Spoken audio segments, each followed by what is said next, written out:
Bonjour à tous pour cette nouvelle vidéo de la lecture continue de la Bible. Après avoir découvert les livres historiques du Nouveau Testament, les Actes des Apôtres, et puis nous sommes allés un petit peu dans l'Ancien Testament avec les livres d'Esdras et de Néhémie, nous avons commencé cette semaine un autre livre d'un autre genre littéraire, un petit roman, le livre de Tobie. Alors pour le situer historiquement, ça se situe au 8e siècle avant Jésus-Christ. Mais il a très probablement été écrit beaucoup plus tard, au 4e siècle avant Jésus-Christ.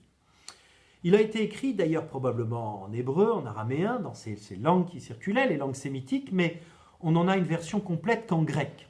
Ce qui fait que si vous cherchez le livre de Tobie dans la Bible hébraïque, vous ne risquez pas de le trouver. Et parfois, il est un petit peu difficile à trouver, suivant les versions des Bibles, parce qu'on l'a mis à un endroit ou à un autre.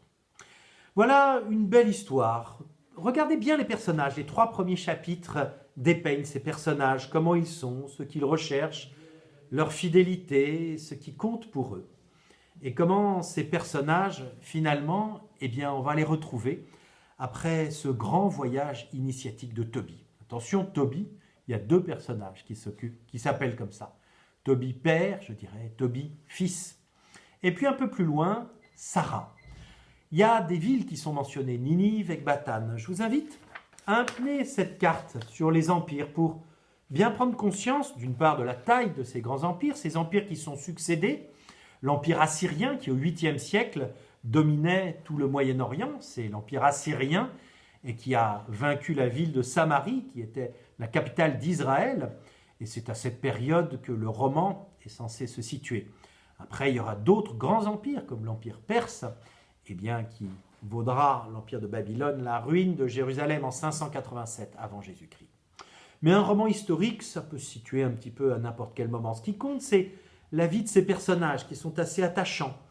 Tobie le père qui ensevelit les morts, qui est attentif à être fidèle à la loi.